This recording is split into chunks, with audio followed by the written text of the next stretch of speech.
অন্যকে ছোট করে নিজেকে সুপিরিয়র মনে করা, সুপিরিয়রিটি রাখা। কিছু মানুষকে জীবনে অ্যাভয়েড করে চলা, ইগনোর করে চলা, এটা হচ্ছে তোমার সবচেয়ে শক্তিশালী হাতিয়ার। আচ্ছা, যারা প্রশংসার ছলে মানুষকে অপমান করে তাদের ব্যাপারে তোমার ধারণা কি?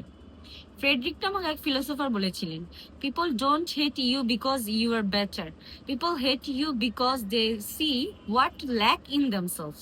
অর্থাৎ তোমার মধ্যে যে গুণটি আছে সেটি হচ্ছে তার মধ্যে নাই, এই কারণে দেখা যায় তারা হিংসার ছলে খোঁচা মেরে কথা বলবে। যেমন ধরো হতে পারে অনেকদিন পর কারোর সাথে দেখা হলো, বলবে যে তুমি তো অনেক সুন্দর হয়ে গেছো, ফিট হয়ে গেছো, তো আগে তো জানতাম অনেক বেশি খাওয়া দাওয়া করতে, এখনো কি বিয়ে বাড়ি গিয়ে অনেক 3-4 প্লেট খেয়ে ফেলো নাকি?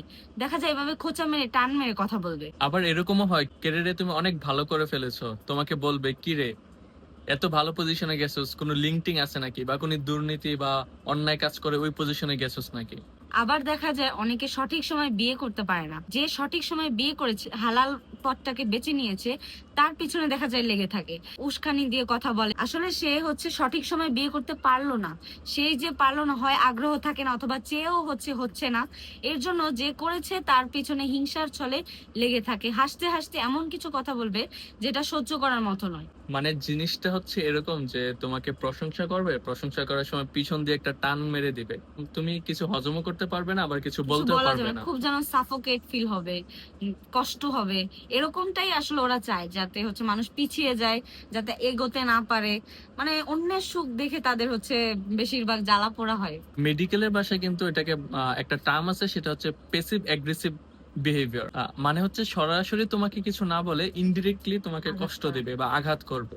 কিছু ক্ষেত্রে এটা স্যাডিস্টিক পার্সোনালিটি ট্রেট হতে পারে, মানে হচ্ছে অন্যকে ছোট করে নিজেকে সুপিরিয়র মনে করা, সুপিরিয়রিটি রাখা, এরকম কিছু একটা। আচ্ছা, মানুষ তাহলে এরকম কেন করে? এরকম করার পিছনে কিছু রিজন আছে।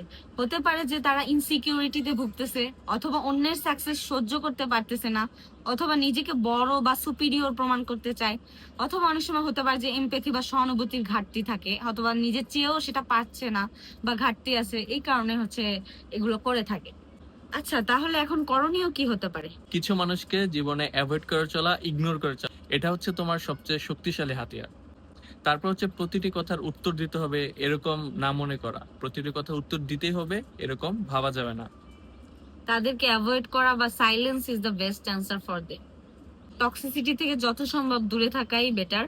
তাদের কোশ্চেনের অ্যান্সার দিয়ে আসলে আপনি কখনো এগিয়ে যেতে পারবেন না, তারা এভাবে আপনাকে টানতেই থাকবে, অথবা সেই কোশ্চেনের অ্যান্সার ধরে আবার আরেকটা কোশ্চেন, এভাবে করে করে করে করে আপনাকে কিভাবে ডিপ্রেস করে দেওয়া যায় সেটাও তারা ভালো করে জানে। তো এইগুলো থেকে বেঁচে থাকা ভালো। আর যারা এরকম করেন তাদের ক্ষেত্রে একটা উপদেশ, যে আপনারা নিজেদের পার্সোনালিটিটা চেঞ্জ করুন, নিজেকে ডেভেলপ করার চেষ্টা করুন, অন্যকে দেখে সুখী হওয়ার চেষ্টা করুন। অন্যের সুখী সুখী হলে এটাতে আপনার ক্ষতি হবে না, উল্টা আরো আল্লাহ দেখা যায় আপনাকে বরকত দিয়ে দেবেন।